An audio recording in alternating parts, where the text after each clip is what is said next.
Sometimes the body tells the truth long before we're ready to hear it. At times when my son had to carry me because I couldn't walk up the steps. Years of stress, pressure, and trying to hold everything together finally caught up with her body.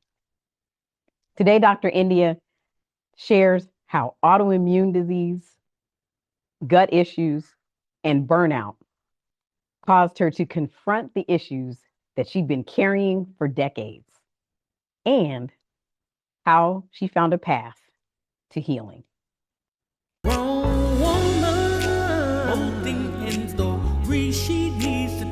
Because like when you hear other people tell you, you know, you're like this, you're like that, and then you're like, am I really always on the go? Am I always really, trying to get all this done and be this person who's a high achiever? You know what I'm saying? And I was like, well, I have an option. So then I sought out help on how to be the person that I am, but do it effectively. Mm. So I'm not wasting time, so that I'm not burning myself out, so that I'm not overwhelmed. Yeah. And when I had children, I started having children at the age of 19, I still did it. I was still, Sure. you know, Absolutely. I mean, and that's what we talk about. I mean, and there was a lie that you had to be perfect and you had to always, there was no option. And it takes decades before we finally get sick and tired of being somebody that we're not. The question I'll ask you around that is, did you ever get to the place where you confronted how you saw yourself?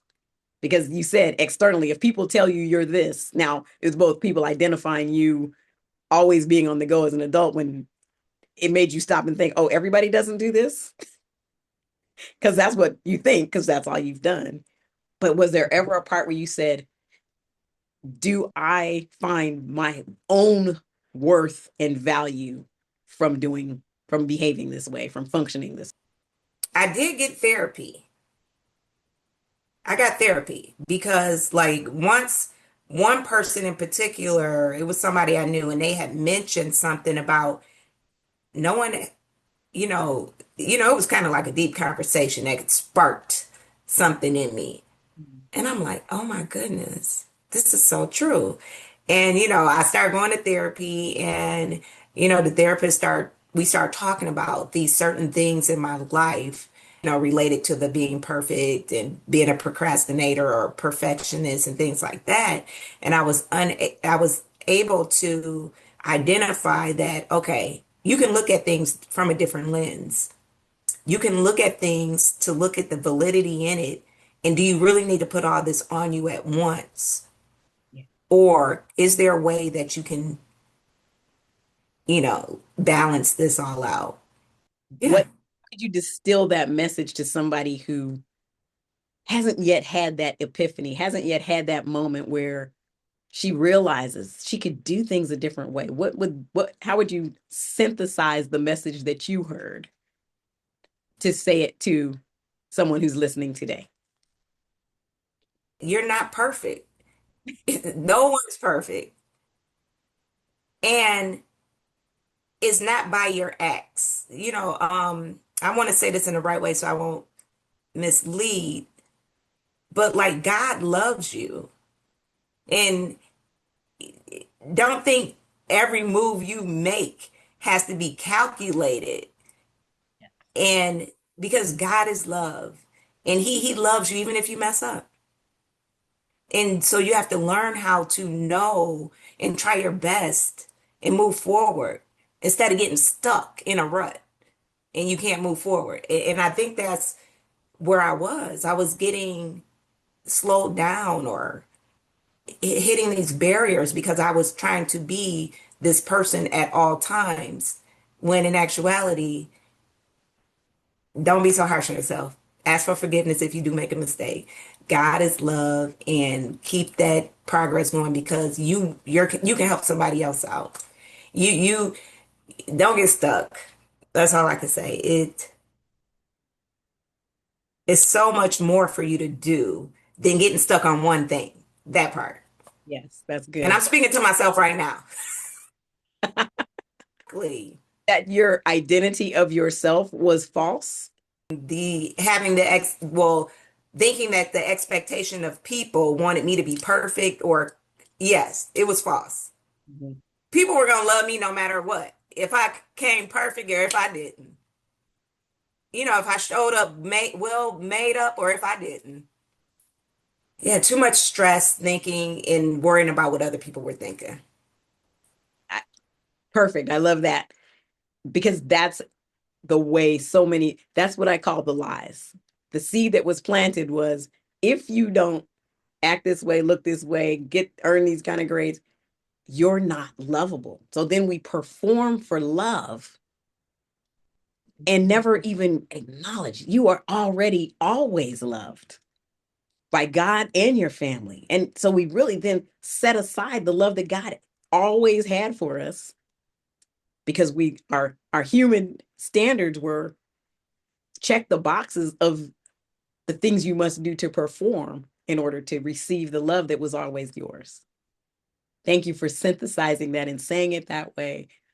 For your if you're listening, you've got to hear that and know that because being stuck is the result of not knowing you don't have to do to be loved. You have to be so that you can become who God created you to be. In your healing journey, there was a physical place that you came to. Was there a correlation that you can name or that you became aware of? The things that were happening in your body, the health issues that came up, or whatever else that happened after that conversation, connected to that conversation that catapulted you into your healing places. So, yeah, during my younger years, like younger teenage years, I had suffered from like joint pain. They diagnosed me with rheumatoid arthritis and they tried to put me on so many different medications. And I'm just like, what is going on? I'm not, an unhealthy person. And then in my young adult years, the rheumatoid arthritis followed me as well as gut issues. So my gut was tore up. I was going to see, specialists. They were prescribing all of these different medications. And so I'm just like, oh, no, no, no, no. Something has to stop here. And it was to the point where my gut was always acting up. I would always have to carry medications with me. When we traveled, I had to carry medications with me. I had to watch what I ate because if I didn't, my belly, I would have these episodes. And then my joints would get to the point where my body would stop functioning. A limb would stop functioning, or I couldn't use my hands. And it was at times when my son had to carry me because I couldn't walk up the steps. So stress kills, destroys. And so we kind of skipped that part of my life, but I had gone through a lot of stress, from the teenage year going into adulthood. And all of these things had really manifested in my body, causing decline. And I had to connect that to my body declining. I had to connect that to, of course, like the things that I ate, the exposures that I had, the relationships that I had, because relationships can cause stressors that can destroy your health. And also, just overall wellness. And so after evaluating all that, I really had to sit back and say, okay, stressors have to go. So I got rid of stressors in my life and I got rid of relationships in my life. And then I had to look at how I was eating. So I really changed my diet and I started eating more whole foods. And then eventually in 2019 became plant-based. And I just started learning more as a practitioner, nurse practitioner, how to evaluate the body, how to find triggers, and how to heal your body more naturally and not with a lot of medications. Because let be advised, I didn't take the medications that the doctors had prescribed for me for the rheumatoid arthritis. I didn't. I So said it got to be a better way. they fired you. Hmm. Your doctor's Did they probably fire me? Yeah, and I fired them because I said, it's no way I'm about to take all of these medications for this joint pain. It has to be a reason that I'm having this joint pain. Yes. And so I did my research and I found out what my body was, how my body was made, and what triggers and what exposures. And I just, changed a lot of those things. And I never had to take the medications and my body got healed. Amen. I'm going to loop back because just Mhm. you talked about relationships that cause stressors. I don't want to skip that. What would you say?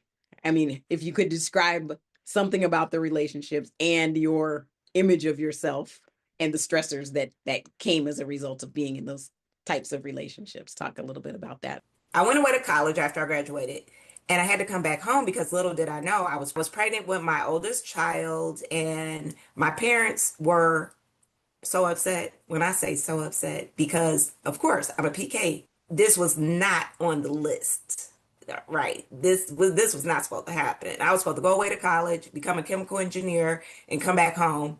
Hey, and everything would be great. I was kind of advised to get married. And Mm. so still going in, with the routine of how I was raised and the structure and things like that, I got married at the age of 19 years old and I had my daughter. And then years went on and I had my son and then another son and then another son. In those relationships, the stress because of the way I was kind of let me view my relationship in a way that may have not been, let's see, conducive for me as I grew older, because I was still looking out that lens of perfection, or that lens of, things should be structured in a certain way. It had an impact.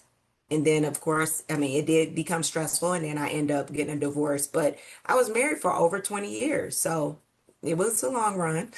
But I did have to get rid of those stressors. And Mhm. once I got rid of those stressors, that was kind of like going on my list now. Okay, so stressors gone.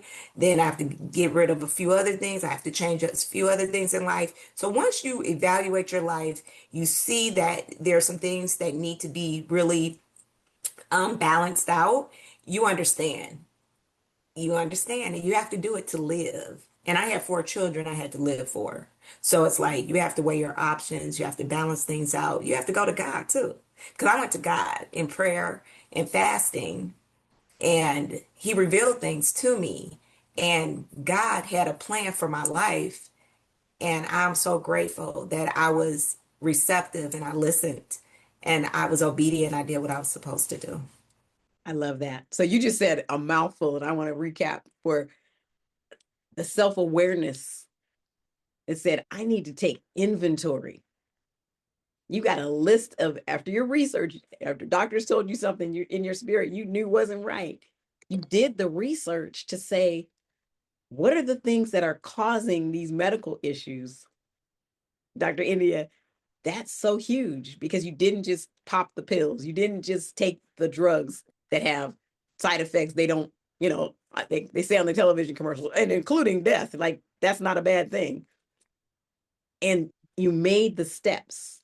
You identified, I actually am not living in my truth, saw physically, even life turning things upside down, marrying the person because of what it looked like, because it was advised, living in that for 20 years, and all the years it might have been out of alignment with what God had for you to do. You got to that place, you had to go through that process, and you had to let go of, you had to let in healing through therapy, as well as the physical changes you made to what you ate, the way you functioned, and the way you saw the world. You rejected the doctor's advice and sought God. The fasting and praying. We're not, that is part of the prescription. God showed you what you needed for your body. And he showed you who you really were, that he designed, fearfully and wonderfully made, to have the artistic creativity and combine it with the intellect. And I've learned throughout the years that even though you may think or look back and say, I didn't really enjoy how that was, or I Mhm. didn't like how I was raised, or I didn't, certain things of your being raised you didn't like or you didn't agree with. Mhm. But I think I know the intent of my parents were for the good and not bad. And they knew how this world is, and it was a protective mechanism. Mhm. And I can look back now and say I'm so grateful and I have gratitude because I'm so grateful that I have still have that concept of structure, but to the limits that I needed. Right. And I still have those values and morals that were instilled in me. Yeah. And I know how to look at it from my lens now.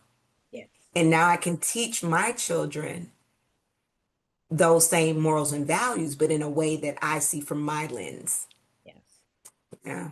Beautiful. And what I hear is structure without rigidity. Yes. And off so often Yes. church, the religiosity that comes by way of the mandate leaves out the love of God, leaves out the grace of God and the mercy of God and the true Mhm. agape unconditional love. He didn't say, I'll only love you if you never sin, because all have sinned and fall short of the glory of God. We'd be wiped out. So the grace Absolutely. heard, the penalty that was paid for on the cross has to be factored into that. Yes, decent and in order, as the word says, is one thing, but rigid to the point of stressed out, suffocation, overwhelmed, body don't work no more. For me, it was kidneys, high blood pressure at 17, and kidney failure in my 30s.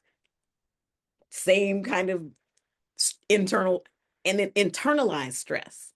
If you're raised that you think you have to do things a certain way to be loved, then you do it to yourself. Mhm.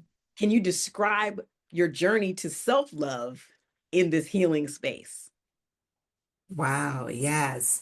So, in the latter years of my marriage, let's just put it like that, I started doing kind of like a self-discovery. Mm. Like, cause we would go like travel as family, with the children, and we would have so much fun. But when we came back home, it was still reality. Okay. So it was to the point where I said, I need to start enjoying life, even if I'm not with the family, because I'm still I'm truly a family person. So I had to realize that, okay, you can go out by yourself, or you can go out with your sisters or with your friends.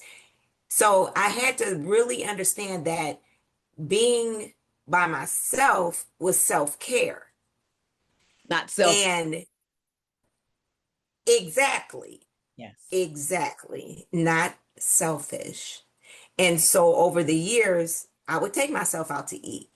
I would take myself out on an outing. I would enjoy, pampering myself. I and I would say, "Oh, I'm going to get this done," or "I'm going here." Just me and Jesus. I mean, that is seriously what I would say. Just me and Jesus. And I would have so much fun. And so that was my healing. It was my healing. And it was like, okay, and then I would talk with God. I would have these. So it was really a time where I would be able to see, okay, self-care is key to your mindset, to your physical body, your mental aspects of, wellness, all of those things. Self-care is really key. And that's why I really stress that to people nowadays. Yeah. And to go somewhere by yourself, you don't get to ask somebody, so what are we going to do? Right? You have to actually see, what do I want to do, and go. Hmm. When you're Absolutely. have that escape hatch where you got to negotiate and go back and forth. And, well, how about this? And you don't even realize that you lose your own sense of self, your own voice, your own Mhm. even desires. You forget what it is that you like to do, because again, in the sense of structure, you're just doing a routine day after Mhm. day, taking care of the family, always being with family. Even thinking that. I remember when I was young and married, I thought I always had to do something with my husband. I was like, I don't want to do what he wants to do. Hmm. After a while, I almost got numb to that because that's what you're supposed to do, air quote, as a good wife. Good Yeah. daughters, good girls become good wives at their own expense sometimes. What about what I want to do? And is it's not, I don't love you. And again, it goes back to performance. If I don't do what you want, then I don't love you and you don't love and you won't love me. And that Hmm. vicious cycle. And that's where again, I call it lies because it's so subtle. Because in the at the beginning of the message, you want to do the right thing. But if it's the right thing for the wrong reason, and if it's out of alignment with what did God put in you to do? So, how today do you nurture and affirm your little girl as you walk in and talk more about how you work with the people that you support? Yeah, so today I nurture and affirm my little girl by truly tapping into, like I said, self-care, resetting. Mm, And because every day is a new day, you don't want to pile more on you or put more on you than you can bear. I have a lot of checklists that I have. Sometimes I need to narrow them down, but that allows me not to keep everything up here yes. because that can also become stressful. Hmm. And so, working on organization, self care, being more mindful of time management, it can help decrease the stressors in your life, especially if you have, even if you have children or you have these high perform demanding professions. Hmm. It really is important to step away, lay all of your tasks, all of your responsibilities and duties, lay them out, organize, but at the top of that list, you have to be first. Because if you are not, everything else on that list will not, it's not going to get done efficiently, to its best. You have to give yourself the care that you need. And an older, elderly woman told me this before. She said, baby, if you don't take care of yourself first, how you gonna take care of anybody else? And I said, oh, and that is so true. I want to be present for my children. I want to be present for the people, my family. I want to be present for my parents. I want to be present for the people that I was called to serve, the women that I was called to serve. And I have to have myself together so that I can pour into them and let them know how I made it through so I can help them as well. That's beautiful. And I think you touched on this, but I'm just going to frame it so that you can speak directly to her who's watching, the one God brought here today. What advice would you offer to the woman who is at the beginning of their journey toward their healing, toward their self-discovery, self-care, self-love? How would you tell her to start if you can put all the conversation together? Yeah, I would tell her to start by first having a talk with God and ask God, like, Lord, what is my purpose? Because I feel that we are all here for a purpose. And if we are in alignment with why we're here, that will help that journey be so much more easier. And to really focus on your mindset, because having a clear mindset is key. And if it's not clear, getting the appropriate, using the appropriate resources that are available. And then nourishing your body, because that is key also. If your body is not physically strong and fit, and I'm not saying in the aspect of how it looks aesthetically, I'm saying internally, are you whole? Are you at least, is your body thriving?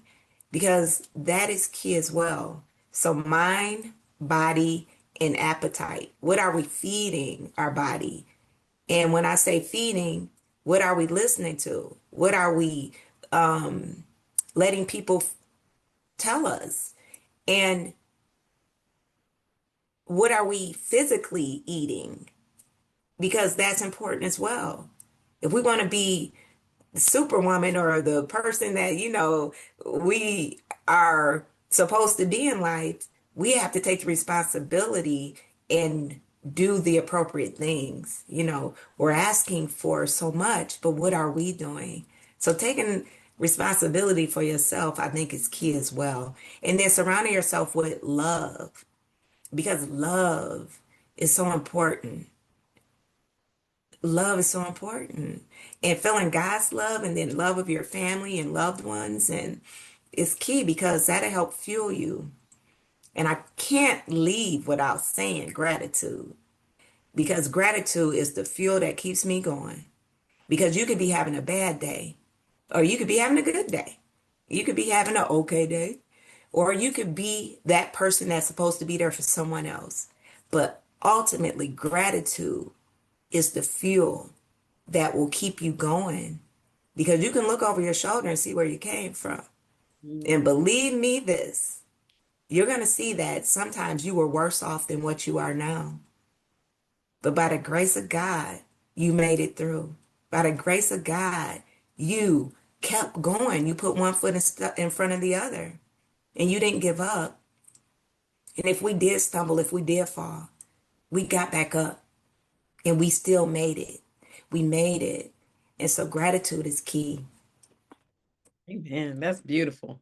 Such a well wrapped combination of all the aspects. Oh, thank you for that. That is so inspiring.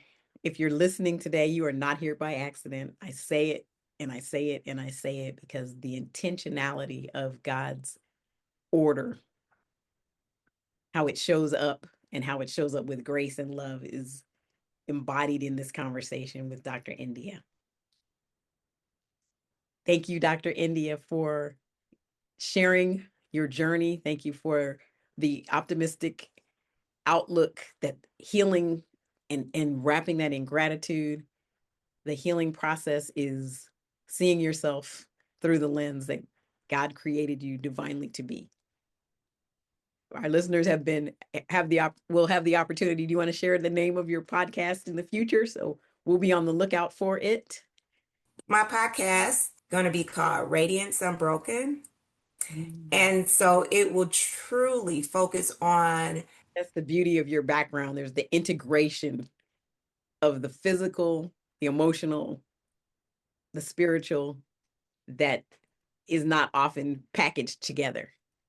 So I'm looking forward to hearing that podcast. Thank you for sharing the tools that you use, that you offer. And if you're tuning in, please subscribe, like, and share. There's women in your life that you know, that you see, that you're friends with, that are going through this, living this way, and they need to hear those words, that you don't have to do everything perfectly, that you are loved by God. Be blessed. Thank you for watching Stacy Speaks Hope. Don't forget to subscribe, like, and share. To schedule a free coaching call, the link is in the description. Wrong woman, holding in story she needs to tell what God really wants you to do in this world. In His name, hope to break free from the shackles and the lies that have become your truth and put blinders on your eyes.